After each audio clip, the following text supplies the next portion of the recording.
और आइए अब आपको दिखाते हैं 60 सेकंड में खबर का पूरा विश्लेषण चुनाव 360 में। शुरुआत बंगाल से करेंगे। पश्चिम बंगाल में मोदी ने आज संदेश खाली की पीड़ित महिलाओं से मुलाकात की। उन्होंने ममता, टीएमसी और संदेश खाली के बारे में क्या कहा? टीएमसी के राज में नारी शक्ति पर अत्याचार का घोर पाप हुआ। टीएमसी सरकार बंगाल की महिलाओं के गुनहगार को बचाने के लिए पूरी शक्ति लगा रही है। तुष्टीकरण और तोलाबाजों के दबाव में काम करने वाली टीएमसी सरकार, इंडी गठबंधन के लोग तब भी कट्टरपंथियों के साथ खड़े थे और आज भी उनके साथ है। मोदी ने बंगाल चुनाव को रोशनी दिखा दी। प्रधानमंत्री ने एक अपील की और हजारों महिलाओं ने मोबाइल लाइट जलाकर टीएमसी के खिलाफ इनकलाब का ऐलान कर दिया। बारासात में पीएम मोदी ने संदेश खाली की महिलाओं से मुलाकात भी की। मोदी सरकार के शेख को आज झटका लगा। संदेश खाली की महिलाओं की जीत हुई। आखिरकार शेख को सीबीआई के पास जाना ही पड़ा। शाहजहां सीबीआई के पास आखिर आ गया। ममता सरकार ने शाहजहां को बचाने के लिए पूरा जोर लगाया। शाहजहां के केस को एसआईटी को सौंपा। कोर्ट में एसआईटी जांच के फेवर में दलील दी। जब कोलकाता हाई कोर्ट ने शेख को सीबीआई के हवाले करने का आदेश दिया तो ममता सरकार सुप्रीम कोर्ट जा पहुंची, लेकिन राहत वहां भी नहीं मिली। कोर्ट के ऑर्डर के बाद भी दीदी की पुलिस ने सीबीआई को खूब छकाया, लेकिन सीबीआई पुलिस हेडक्वार्टर में डटी रही। ममता पर ऐसे शख्स को बचाने का आरोप लगा है जो मोस्ट वांटेड लिस्ट में था। महिलाओं की यौन शोषण का आरोपी शाहजहां शेख 55 दिन तक फरार रहा। ममता की पुलिस पर उसे छिपाने का आरोप लगा। बीजेपी ने इसे बंगाल में महिला की असुरक्षा का मुद्दा बनाया और संदेश खाली पर ममता सरकार बैकफुट पर है। ममता जानती है उनका नुकसान हो गया है। केस एसआईटी के पास रहता तो कुछ डैमेज कंट्रोल किया जा सकता था, लेकिन अब मामला सीबीआई के पास पहुंच गया है। तुष्टीकरण वाला खेल बिगड़ गया है। संदेश खाली में जो कुछ हुआ उससे किसी का भी सिर शर्म से झुक जाएगा। हाई कोर्ट और फिर सुप्रीम कोर्ट से भी राज्य सरकार को झटका लगा। लालू के बयान का बदला आज मोदी ने बिहार में कैसे लिया? मोदी ने लालू पर क्या कहा, इंडी पर क्या कहा, सनातन पर क्या कहा? जब तक बिहार में लालटेन का राज रहा तब तक सिर्फ एक ही परिवार की गरीबी मिटी। अपनी हार तय देख इंडी गठबंधन के निशाने पर खुद भगवान राम भी आ गए हैं। भ्रष्टाचारियों से भरे इंडी गठबंधन का सबसे बड़ा मुद्दा है मोदी का परिवार नहीं है।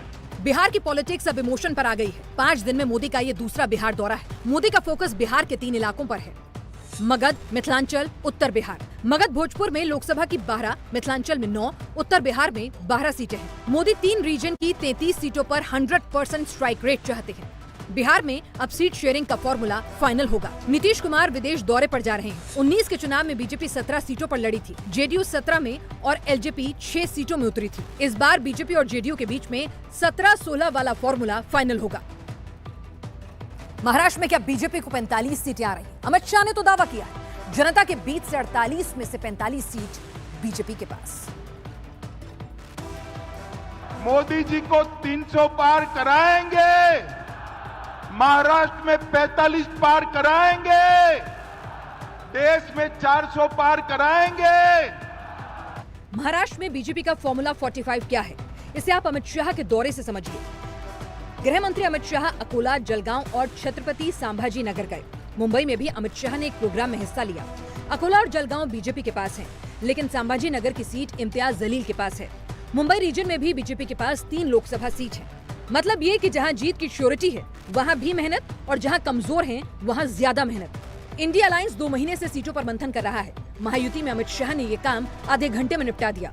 महाराष्ट्र में बीजेपी 35 सीटों पर चुनाव लड़ेगी और बाकी सीटें सहयोगियों के खाते में जाएंगी, लेकिन सीट वही मिलेगी जिस पर जीत का पूरा भरोसा हो।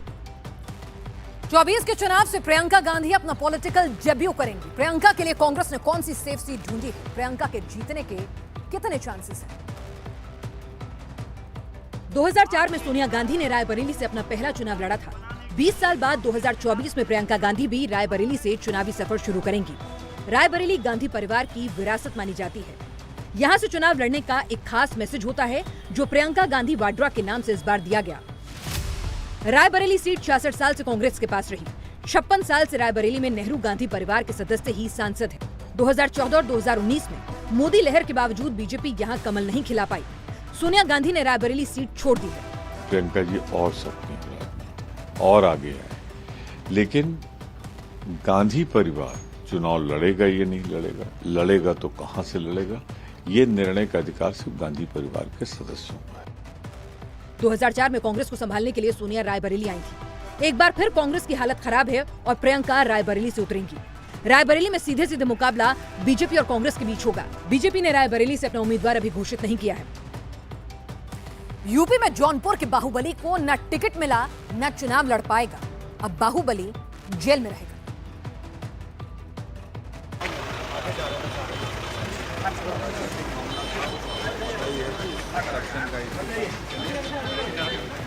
आफत आ गई है। कोर्ट से 7 साल की सजा मिल गई है। 2 साल चुनाव भी नहीं लड़ सकते। केवल हमको चुनाव से रोकने के लिए षड्यंत्र रचा गया है।